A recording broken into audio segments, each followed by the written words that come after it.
So the new Toy Story came out, and it's actually pretty good. Like my thoughts about Pixar releasing Toy Story 4 after, in my mind, a perfect trilogy and one of the greatest conclusions in movie history, I was very skeptical going in. I thought, what's the point of exhausting these characters and stories when they had such a satisfying send off? What will these movies bring to the table for this franchise beyond being a pure cash grab? But similarly to 4 servicing as a full on Woody character study and arc and exploring ideas of existentialism and finding a new sense of purpose, 5 does at the very least attempt to flesh out Jesse while trying to tackle themes of how does technology affect childhood relationships and what happens to our creativity, imagination, and uniqueness as a kid when we are locked into a screen? And how does it affect how we connect in the real world? Now, as far as the main story goes, after the events of the previous movie, Jesse is now Bonnie's main toy and the official sheriff in town. But Jesse's spotlight in Bonnie's playtime runs short when Bonnie encounters her kid neighbors, tries to make friends with them, before being teased away by the screen junkied kids for still playing with toys. Bonnie's parents, desperate to find friends for their visually upset daughter, enlist in buying an iPad called LilyPad that will hopefully find some connections for Bonnie.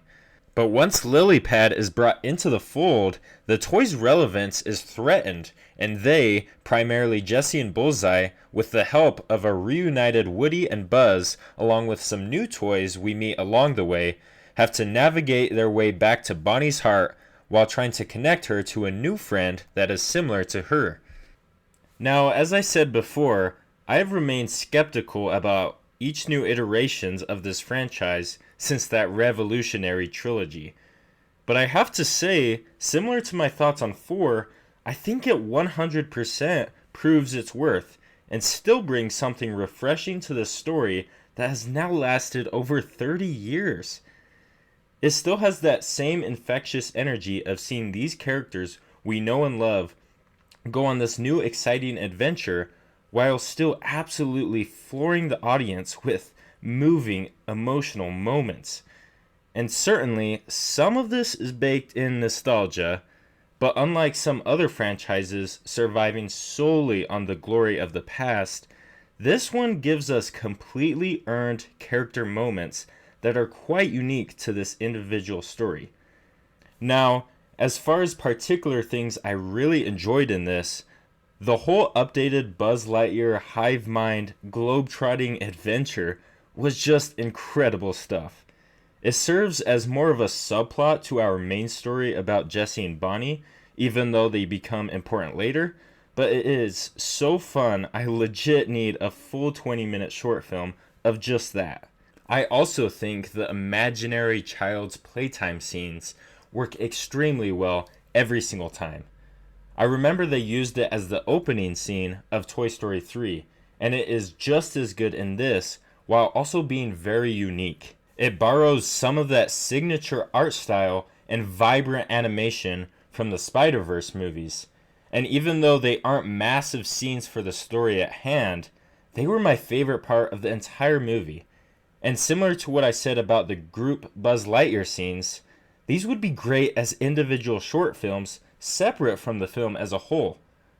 Now I think my high praise of these particular scenes highlight how the actual movie/story going on is solid, but also overshadowed and keeps it from being truly great.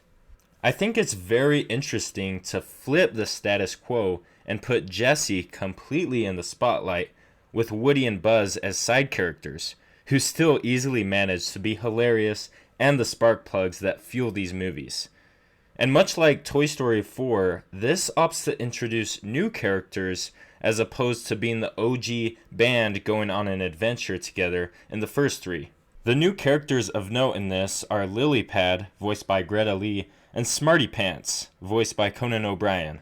Both characters serve as a fun foil to our toys since they are conceptually technological rivals to Jesse and the toys.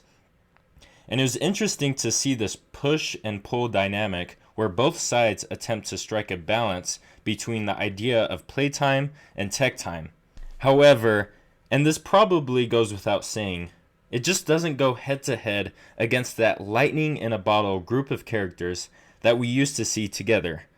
I'm also not going to go into spoilers, but part of the reason individual bits and pieces work better than the overall story is that multiple plot points actually feel a bit convoluted, even for a kids movie that should be given more grace in that realm.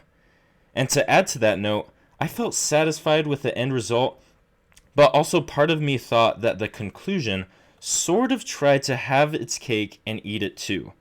I'm sure a lot of people had related thoughts of this as I did, but if you had a different read, please let me know in the comments below, because I'd appreciate seeing a different take on it.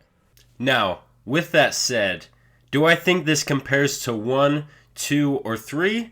No, I do not. But then again, very few animated movies have ever reached the heights that those movies did. So I acknowledge that this was never, in my opinion, going to be the very best Toy Story. But with that said, I had a lot of fun in theaters watching this with a bunch of laughing grandmas, crying babies, and annoying 10-year-olds.